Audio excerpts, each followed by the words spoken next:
Managing cash flow for a recurring business model is probably the one skill that you have to master. It makes the difference between suffering and going out of business or becoming a really painful hobby and something that actually genuinely creates freedom for you. But if you're in the software space, there's a lot of nuance and a lot of complexity. And so I want to cover the main framework that I would teach you if we're sitting in a living room, that I've taught to hundreds of entrepreneurs. The one thing that I've seen predictably get success for software and recurring business models. If you're new here, my name is Matt, and we've helped over 5,000 businesses generate over $100 million in the HighLevel ecosystem. So we know this pretty well, and I'm very confident that what I'm about to show you can make a difference in your business. So please take notes, implement this, even things you've heard before. If you catch yourself feeling like I don't actually do this, trust me, when you do the work, it works. So I'm going to dive into the iPad and show you what I'm talking about. The concept of the framework here is called Profit First. It's a book by Michael Kalowitz. Highly recommend it. But if you haven't read it, I'm going to save you some time in this video and give you some of the things that I think are the practical takeaways that are maybe a little bit more nuanced for software. And so the principle is that for most of us entrepreneurs, we manage our business by just putting eyes on our bank account. That's all that we look at. We say, hey, what's going on in the bank account? If it's good, we're great. If it's bad, then what happens? We surge over here. We send more offers, right, to generate more cash to fill that bank account. And so this creates the feast and famine cycle that we live in, where we're constantly trying to be like, do we have enough money? If we don't, make more. And so we don't actually protect anything when it comes to profits, and we just live in this kind of painful cycle there. And so there's even more nuance when it comes to a recurring business. You have this monthly recurring revenue starts off, and that means every single month I'm going to get more cash coming in every single month, and then my costs match every single month. But then we get hit with the demon of churn. This very sad reality where people are coming in one door and leaving out the other. And so then someone tells us about annual recurring revenue, where we can get more money coming every single year. And now we've got a balance of costs that happen every single month. We probably, get some costs that are happening every single year, but because there's surge moments of cash flow with that annual plans, we're feeling pretty good. So here's what it maps out to be. Consider this your months here. So I might have month 1, month 2, and we're going to call this month 12, December. So, start off a year, you got some annual recurring revenue.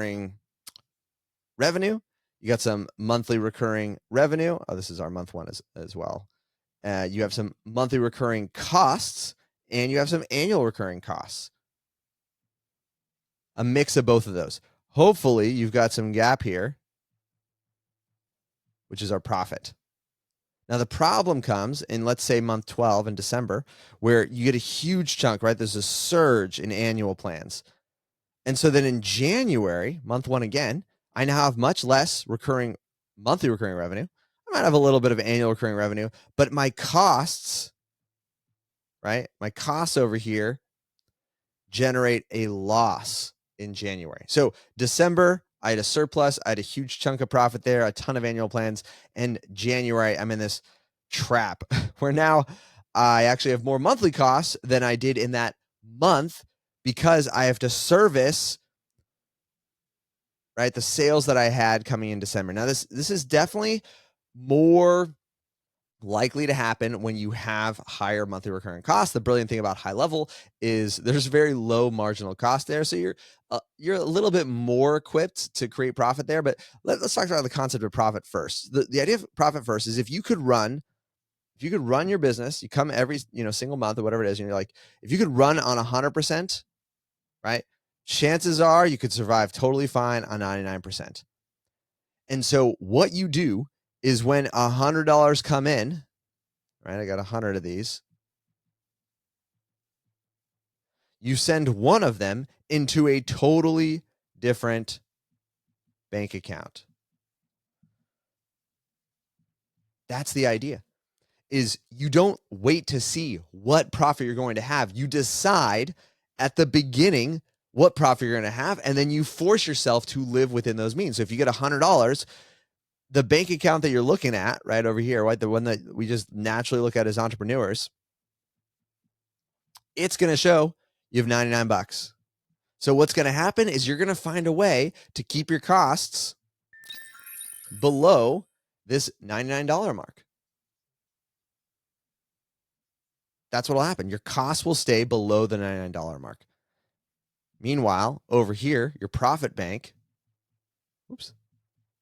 is growing, right? Month one, it has $1. Oh, let's assume if that's your whole monthly, you made $100. You got $1 over there. Month two, now you got $2. You see it grows on and on and on. And so you can actually you don't have to decide on 1% profit margin, but that's the baby step. So the premise here is you start, if you're in a zone where you're like, I have $0 in profit, Matt, I don't see how this could work at all. You just choose 1%. And they actually break it down into a couple concepts here. Is you've got profits,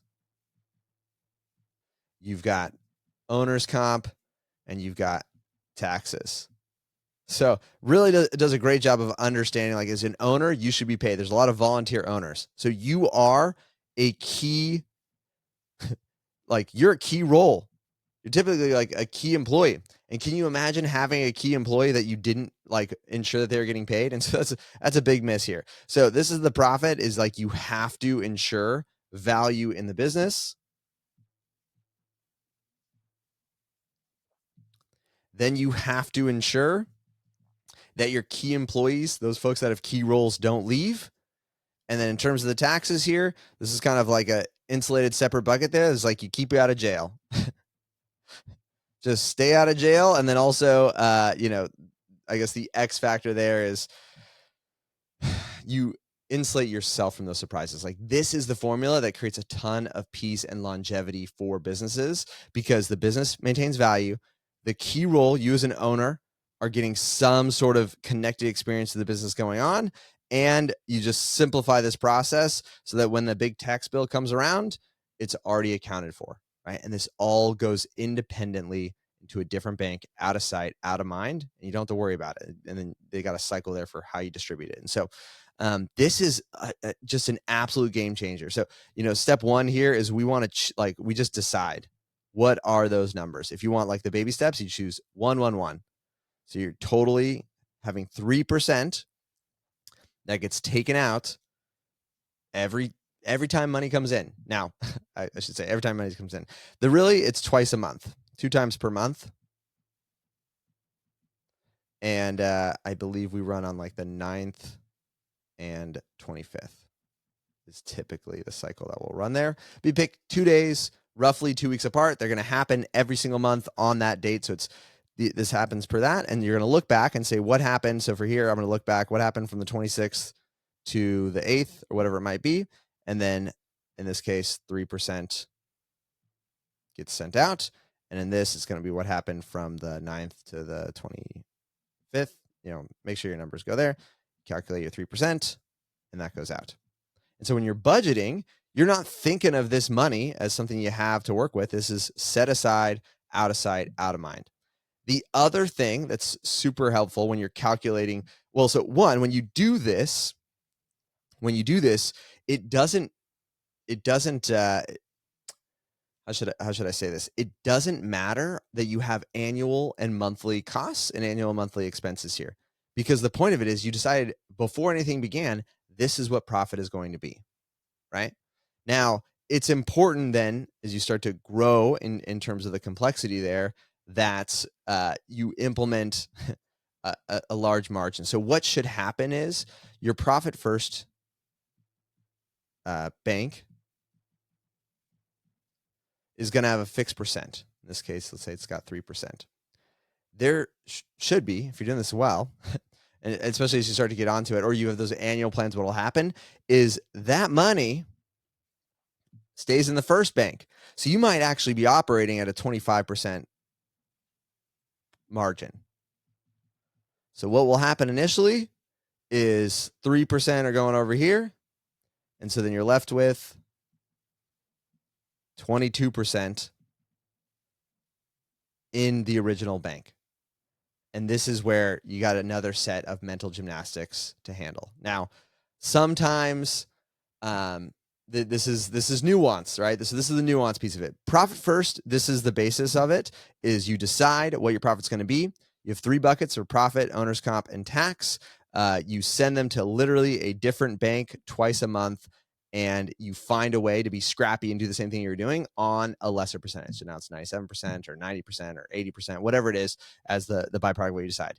Now you've got this excess, typically if you're doing it well. So you can reevaluate what you're running to your profit first bucket there. Could be monthly, could be quarterly.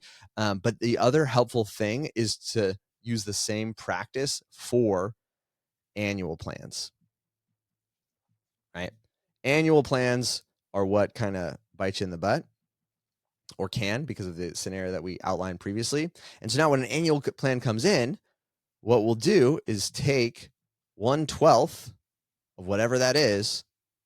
Oh, actually, we're going to keep that. So 11/12 for the other 11 months, and we're going to send that over to, you guessed it, a different bank, a reserve bank there. And so now what you've kind of done here from a cash flow planning perspective is you're not counting your future profit before it's realized. And so this is typically considered, like from a true accounting perspective, it's called accrual-based accounting. The easier base accounting is cash, which means like when it happens, you just account for it here. Building a system of accrual-based accounting is very complex, and I don't think you need to do this until you're doing at least $1 million per year. So before that point, don't even worry about accrual, but you can still kind of manage your cash flow in this way. So if someone pays $997 for a year, and you typically charge $97 per month, right? So they just paid for a year. You typically charge $97 per month. What I'm going to do is take my $997, divided by 12, multiply that by 11, and that amount is going into a different bank. Now, as we're going through this, you might be like, Matt, this all sounds good and dandy. One, is there any way I could automate this? And then two, my goodness, how many bank accounts have you opened here? And so let me tell you a little secret here. It's called Relay. I don't have any link or affiliate or anything like that. Maybe if 1 million of you sign up for it, they'll give me some kickback there. But it's called Relay, and it is a digital bank. It's real. It's a digital bank, but it allows you to easily set up like multiple accounts under one identity. So if I open a bank account with like Chase, to open another bank account, they maybe go back in there, show all the business documentation. It's just kind of like a pain in the butt. Relay doesn't do that. So they not only are they super easy, you could be like, I now have 30 accounts, and I literally break the bank accounts into all these sort of things. I've got like my annual reserve. We've got a payroll reserve. We've got the profit. All these things kind of separated out. And so now, Relay Bank is the secret. It's a digital bank. It's easy to open multiple accounts. I think by default, they give you like 6 or something like that. And that's just based on the profit first system there, because they actually look at it and saying, you've got your operating cash, you've got like the income coming in there, you got your profit, you got the owner comp, you got taxes. And so now you can set rules. You can literally set rules to automate this entire process.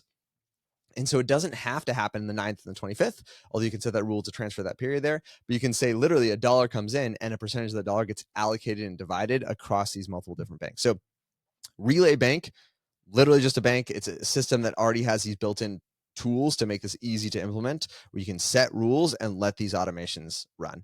And so now if an annual plan comes in, over a threshold or whatever it might be, you can already account for that. Now the offset there is some different math that you're going to have to do, because if you're using Stripe bundles their deposits. So you might have, 3 days or a minimum 1 day all put together, and that comes in as one deposit. So it's not that like, unless you're only selling one annual plan per day, but you start to sell multiple and have a recurring subscription there, it's going to bucket all of that in there. And so the rules like what percent goes to profit or these other buckets, that's easy. In terms of annualizing or considering annual plans and reserving that cash flow, it is a little bit manual of a task there, but it is so important. And the other cool thing about this is, from like a cash flow reconciliation and management perspective, there's lots of services and service providers that do that. So typically, if your accountant whoever you have doing your accounting can also do kind of like a cash flow reconciliation there, and at least give you, in terms of like a buckets from a reporting there, you want to know what amount came through for annual plans, right? And so now I've got, if I know it was $1,000, let's make this easy on myself. If I know it was $1,200 overall that came in for annual plans, make it realistic. I got $12,000 in annual plans coming through. I know I just have to send $11,000 into the annual plan.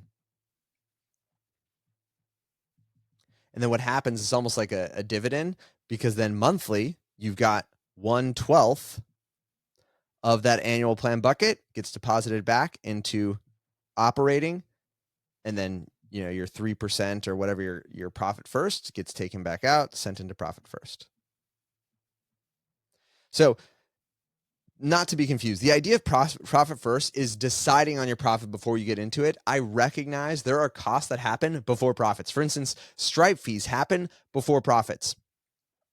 Things like, I'm saying, annualizing your plans are going to happen pre-profit. You don't want to take profit on the annual plan and then send it over there. However, you absolutely could, just don't double recognize it. So either recognize the profit in the month that it's being attributed to, or recognize it once at the beginning and then make sure that the entire amount isn't re-reconciled and re-flown through the profit first calculation there. So if you're running a SaaS business, if you're running a recurring model, or you're living inside the HighLevel ecosystem, hopefully this is helpful for you. Let me know in the comments if you like this kind of video. I know it's a little bit more conceptual and a little bit more behind the scenes of the systems that we like to use, but these are the kind of questions that I get. And so let me know if this is valuable. If you're looking for another kind of conceptual video that I've got here, I'm going to link to the training that I did for our dev team. If you want to see how we set priorities, this is like team management stuff.